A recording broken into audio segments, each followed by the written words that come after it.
Friend நேயர்களுக்கு வணக்கம். ஆளுநருக்கு கெடு கொடுத்துட்டாங்க. 24 மணி நேரம் கெடு கொடுத்துருக்காங்க.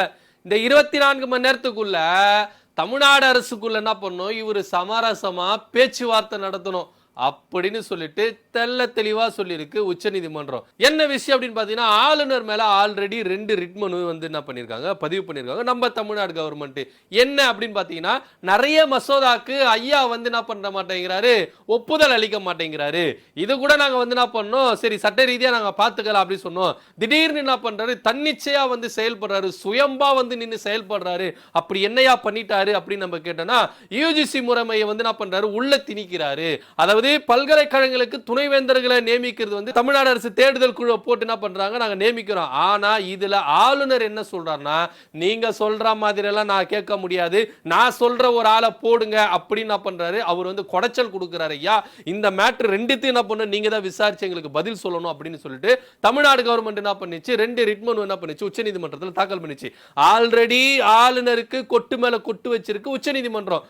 ஏன்னா இதுக்கு முன்னாடியே வந்து என்ன பண்ணாங்கன்னா, ஆளுநர் ஒழுங்கா இணக்கமா மாநில அரசு கூட போனோம், அப்படி இல்ல நாங்க தலையிட்டனா அது வேற மாதிரி போய் முடியும், ஆளுநருக்கு தலைவலி வந்துரும், அதனால கொஞ்சம் பார்த்து உஷாரா இருந்துக்க சொல்லுங்க அப்படின்னு சொல்லிட்டு ஏற்கனவே உச்சநீதிமன்றம் என்ன பண்ணிச்சு, நல்ல வலுவா ஒரு தீர்ப்பு ஒன்று கொடுத்துச்சு. ஆனா இதுக்கப்புறம் என்ன பண்ணாங்க, இவர் கொடைச்சல் மேல கொடைச்சல் குத்துட்டு இருக்காரு, இவர் எங்க கூட இணக்கமா போக மாட்டேங்கிறாரு, மசோதாக்கள் நிறைய இவருக்கு பெண்டிங்லே இருக்கு, இதனால நாங்க மக்களுக்கு எதுவுமே செய்ய முடியல அப்படின்னு சொல்லிட்டு சரமாரியா வாதத்தை முன் வச்சிருக்காங்க. 2 ரிட் மனுக்கள் தாக்கல் பண்ணிருந்தாங்க. நேற்று தினத்துல இது கேஸ் வந்து வரும்போது தமிழ்நாடு கவர்மெண்ட் சார்பா 3 சீனியர் அட்வொகேட் வந்து என்ன பண்ணாங்க, உச்சநீதிமன்றத்தில் வாதத்தை முன் வச்சிருக்காங்க.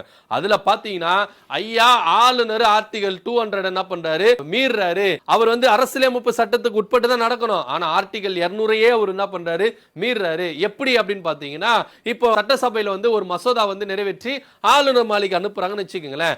ஆளுநர் மாளிகை என்ன பண்ணும், ஒன்னு சைன் போட்டு அனுப்பணும், இல்லையா இந்த மிஸ்டேக் இருக்கு இதெல்லாம் நீங்க கிளியர் பண்ணி கொடுங்க அப்படின்னு சொல்லிட்டு ரிட்டர்ன் அனுப்பணும். ரிட்டர்ன் அனுப்பிட்டா அவங்க என்ன பண்ணுவாங்க, பார்த்து என்ன பண்ணுவாங்க, கிளியர் பண்ணி அனுப்பணும், அப்புறம் நீங்க ஒப்புதல் அனுப்பணும். ஆனா இங்க ஐயா என்ன பண்ணிருக்காரு தெரியுமா, கொடுக்கிற அதாவது 2020 முதல் கொண்டு 2023 ஏப்ரல் 10 வரைக்கும் கிட்டத்தட்ட 12 மசோதாக்கள் பெண்டிங்ல இருக்கு. இதுல ஐயா வந்து என்ன பண்ணிருக்காரு, 2 மசோதாவை ரிட்டர்ன் அனுப்பி இருக்காரு.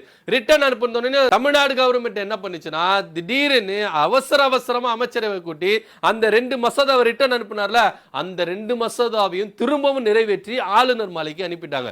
இப்ப ஆளுநர் என்ன பண்ணனும்னா, ரிட்டர்ன்லாம் அனுப்ப முடியாது, அதுல சரி செய்யலாம் முடியாது.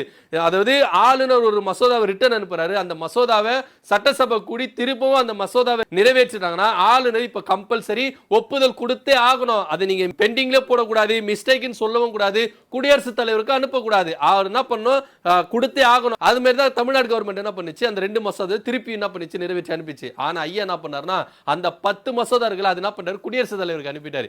இப்ப கேஸ் என்ன அப்படின்னா, ஐயா ஆளுநர் அவர்கள் ஆர்டிகல் 200 வந்து மீறாரு, இது வந்து ஜனநாயக சீர்கேடு, ஜனநாயகத்தையே தோண்டி புதைக்கிறாரு அப்படின்ற ஒரு நிலைமைக்கு உச்சநீதிமன்றத்தில் வந்திருக்கு. நீதிபதி என்ன சொல்லிட்டாங்க அப்படின்னு பாத்தீங்கன்னா, ஐயா அவங்க வந்து பாத்தீங்கன்னா ஆளுநர் வந்து என்ன பண்ணிருக்காரு, குடியரசுத் தலைவருக்கு அனுப்பிட்டாரு, அதுல எப்படி நாங்க தலையிட முடியும் அப்படின்னு கேக்குறாங்க. ஆனா நம்ம அட்வொகேட் என்ன சொல்றாங்கன்னா, கரெக்ட் தான் நீங்க சொல்றது, ஆனா ஆளுநர் ஆர்டிகல் 200 வந்து என்ன பண்றாரு, மீறாருல, அது ஜனநாயகத்துக்கு குழி தோண்டி புதைக்கிறாரு, அது நீங்க கண்டிக்கல, அது நீங்க கண்டிங்க அப்படின்ற மாதிரி சொல்றாரு.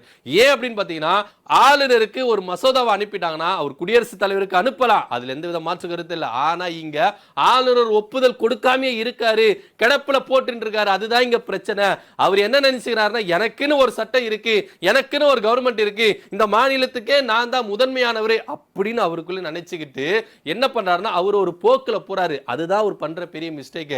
ஆளுநர் என்பவர் மாநில அரசு என்ன கொடுக்குதோ அதை அவர் செஞ்சுட்டு முடிச்சுட்டு போகணும், அரசியலமைப்பு சட்டத்துக்குள்ளதான் அவர் என்ன பண்ணணும், அடங்கணுமே கண்டி அவர் அரசியலமைப்பு சட்டத்தை மீறி தனக்குன்னு ஒரு சட்டத்தை வச்சு அவர் என்ன பண்றாரு, நடந்துட்டு இருக்காரு. இதுதான் மிஸ்டேக், அதனால இதை நீங்க கூப்பிட்டு கண்டிங்க அப்படின்ற மாதிரி ஸ்ட்ராங்கா என்ன பண்ணிருக்காங்க, தமிழ்நாடு கவர்மெண்ட் அட்வொகேட் என்ன பண்ணிருக்காங்க, வாதத்தை முன் வச்சிருக்காங்க. இதனால ஜட்ஜி என்ன பண்ணிருக்காரு, ரொம்ப டென்ஷன் ஆகி ஆளுநருக்கு 24 hours தான் உங்களுக்கு டைம், அதுக்குள்ள நீங்க என்ன பண்ணணும், தமிழ்நாடு கவர்மெண்ட் கூப்பிட்டு என்ன பண்ணணும், சமரசமா போகணும், என்ன பிரச்சனை நீங்க பேசி தீருங்க, இல்லையா டீ பார்ட்டி கூட அரேஞ்ச்மெண்ட் பண்ணுங்க, டீ பார்ட்டி வச்சு கூட நீங்க என்ன பண்ணுங்க, நீங்க பேசி ஒரு முடிவெடுங்க. ஆனா 24 மணி நேரம் தான் டைம், அடுத்த 24 மணி நேரத்துக்குள்ள வரல, நீங்க சுமூகமா போல, ஆளுநர் திரும்புறாரு, அவர் வந்து மூர்க்கமா இருக்கிறாரு அப்படின்னு சொன்னாங்கன்னா நாங்க உள்ள வந்தனா அது பெரிய தலைவலியா போயிடும் ஆளுநருக்கு.